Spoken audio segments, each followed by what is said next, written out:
Bonjour tout le monde.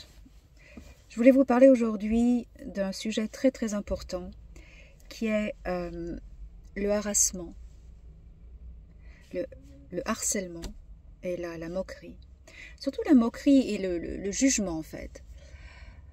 Le jugement est une chose très grave parce que les mots sont la verbalisation d'actions physiques que l'on ne fait pas en fait.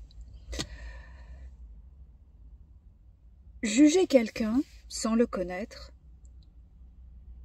bon, on doit toujours se faire des idées des gens, bien sûr, avec l'intuition, bien sûr, mais juger pour se moquer, qu'est-ce qui se passe? Qu'est-ce qui se passe dans la tête, dans l'esprit à ce moment-là? Les mots sont des actions qui ne sont pas faites, qui ne sont pas abouties. Les mots sont comme des actions physiques, mais que l'on ne fait pas physiquement. Vous voyez ce que je veux dire?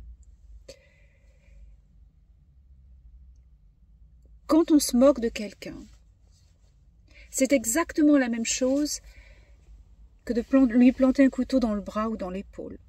Et en fonction du contenu de la moquerie, eh bien le couteau peut toucher des endroits différents dans le corps. Le cœur parfois. Quelquefois, le couteau des mots peut faire mal.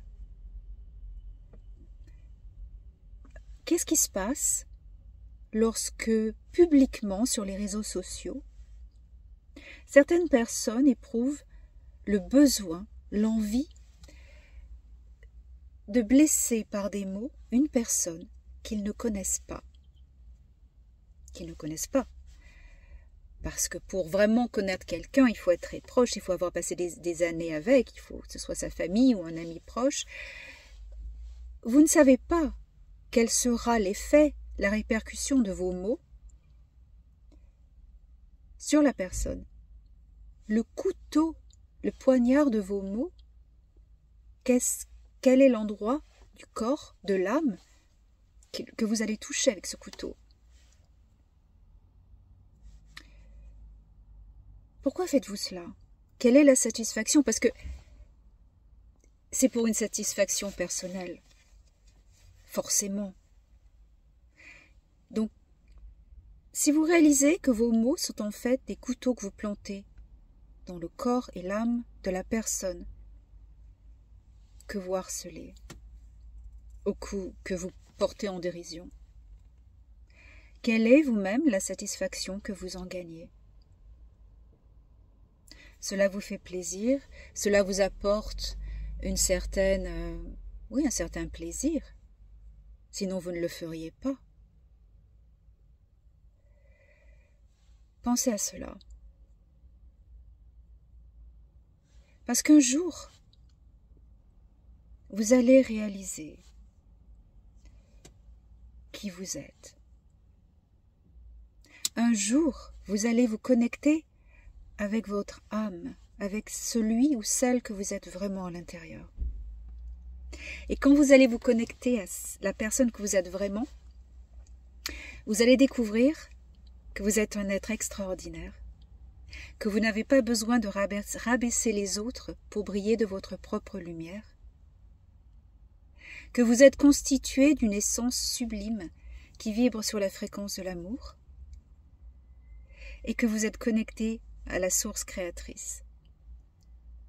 Lorsque vous allez réaliser ceci,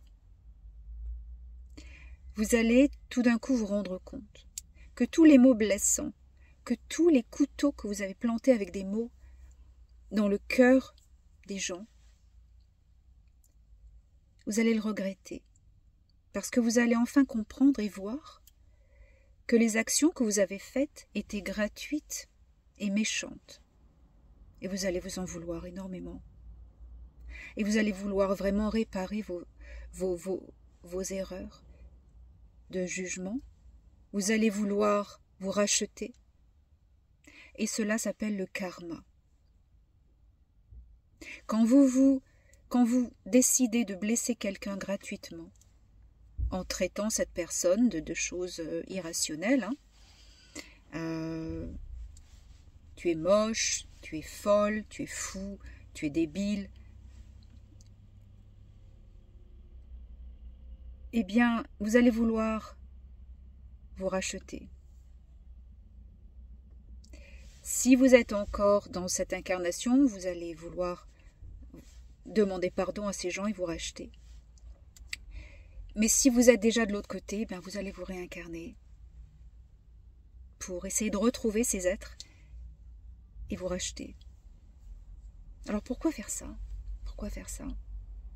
Libérez-vous. Arrêtez, ne vous créez pas des karmas comme ça.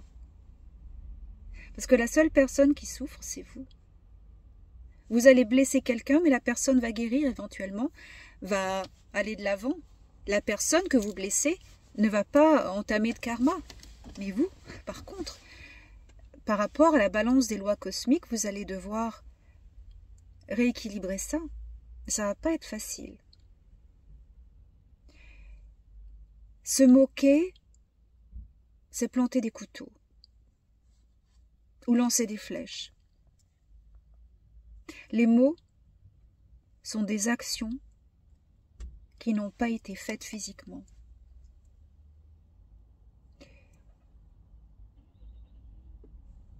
Il est temps que vous vous rendiez compte de qui vous êtes. Ne quittez pas cette vie avec des regrets. Ce n'est qu'avec des mots d'amour et des intentions d'amour qu'on va bâtir ce futur. Et c'est tous ensemble. Il faut arrêter d'être les pions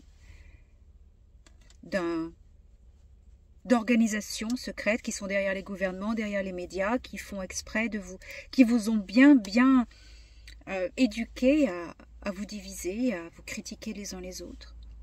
Cela commence depuis la plus tendre enfance à l'école avec le harcèlement. J'ai souffert de ça quand j'étais enfant à l'école parce que, eh bien, j'étais différente. Et on nous apprend que ce qui est différent, il faut se moquer. Alors que ce n'est pas ça. Ce qui est différent, c'est une richesse. Et nous devons nous enrichir les uns des autres, de nos différences, de nos différents points de vue, de nos différentes perspectives. Et voilà, c'est ce que je voulais vous dire aujourd'hui. Je vous aime et je comprends. Je comprends l'ignorance, je comprends les erreurs. Et bien sûr, que lorsqu'on comprend, on pardonne. Donc, je vous laisse avec ça, à réfléchir.